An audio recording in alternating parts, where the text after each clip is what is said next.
Another busy week this week. Even though a lot of time was spent on the floor, there's a couple of measures. One of those involves project labor agreements. Yes, and that's a significant item, especially for a district like mine. My district is largely rural, so when you end up with public projects like schools, libraries, hospitals, finances are usually pretty tight. You don't have a huge population base and a huge tax base, and it's not always easy to get things done or bonds passed. And as a result, you're always looking for ways that we could do things more efficiently and at less cost. And project labor agreements have worked against us in that arena. It basically creates a monopoly situation where anyone who is not affiliated with a union may not be allowed to even bid on the project. So the language that we passed this week would say that you cannot be excluded from those contracts, from those projects, simply because you are not associated with a labor union. That's especially helpful in those public projects, and that's all that bill applies to is the public arena. We're talking about tax dollars. We're talking about the kinds of facilities that the entire public, the neighborhood, they use. So I think that was a major step forward for Missouri. I think in the budgetary times that we are now, and people's budgets are tight and community budgets are tight, and this could help us get a lot more out of every tax dollar. So I was pleased that we saw that passed and was third read today. Will be sent over to the House now, and we'll see whether the House can continue to move it along. I think if I remember correctly, this is a follow-up to, as so many bills have been so far this year, and even last year, a follow-up to that court decision that unraveled a lot of the tort reform that was done 12 years ago now. Many of the bills we've done this week and in the months of this year's session have been exactly that. We addressed some other issues. We had an arbitration reform bill that came from that court opinion. We've heard bills in my committee that have come from that court opinion, heard several bills last week and actually exec those out of committee this week and turned them in. Those are all responses to that judicial opinion that essentially undid some major work that was done in 2005. Senator Delbert Scott was actually the main carrier of that legislation, and it was not easy to work it through because they're in a realm there where attorneys have a lot to lose. If they see some of the huge judgments that they're able to achieve set aside, they have major losses. It's always a fight there with the Trial Attorney Association, and so far that we've been able to do a number of things this year that address the issues the court raised, and even though I disagreed with that court opinion, we're addressing them legislatively, so we should be able to see some significant impact on Missouri's economy as we continue to move those bills.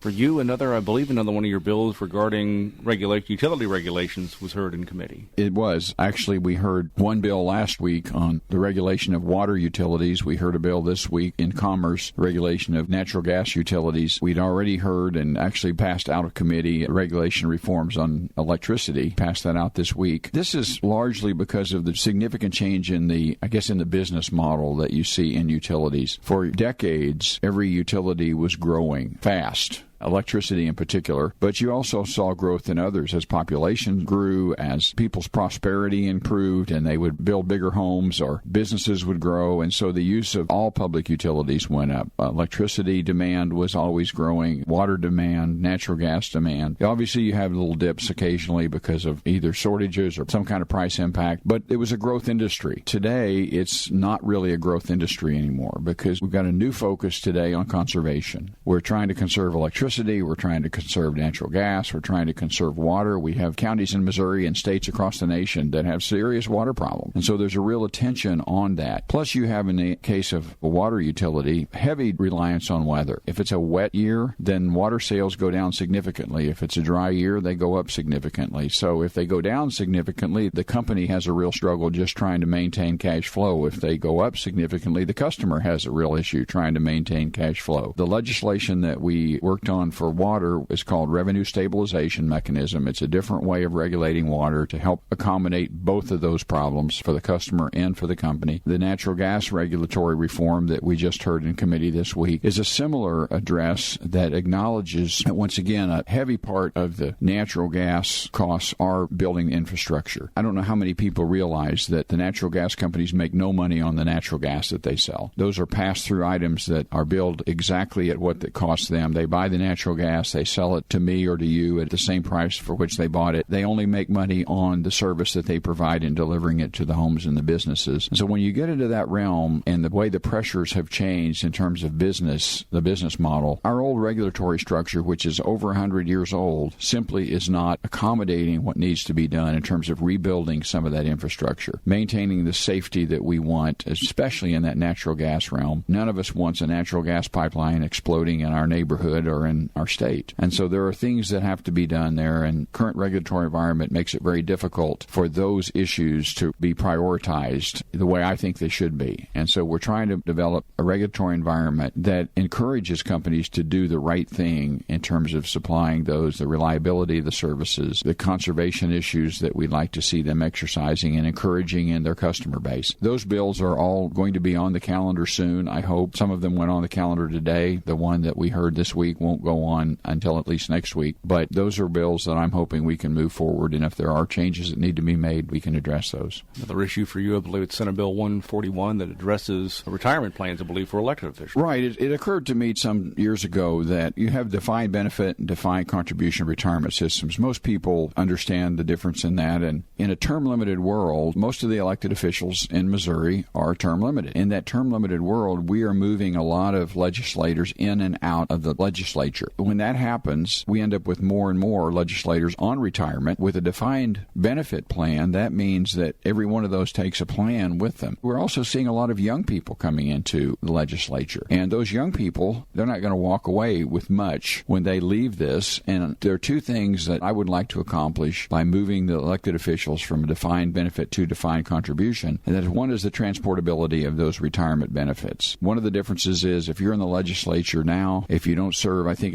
you have to serve, I believe it's 6 years to be vested. If you serve for 2 years or for 4 years or for 5 years, and then for some reason do not serve beyond that, whether it's an election, whether it's your own election that you just elect not to run or whatever it is, you have no retirement benefit from those years. But if we move to a defined contribution, you would walk away with the contributions that you made and the contributions that the state made to that retirement. So it's a win there for anyone who comes in and doesn't serve the time period that would be prescribed by a defined benefit plan. The other side of that is the state saves money. In a defined benefit plan, the state actually sees some savings in their retirement because they're not continuing to pay retirement year after year. You or I would walk away with whatever contributions we made and the contributions the state made. We could reinvest those according to what we wanted to do. We wouldn't be reliant upon the state or upon some account manager that the state chose. And so I think, especially in a term-limited environment, moving elected officials to that defined contribution just makes sense. It just doesn't really make sense, in my thinking, to have a defined benefit plan in that environment.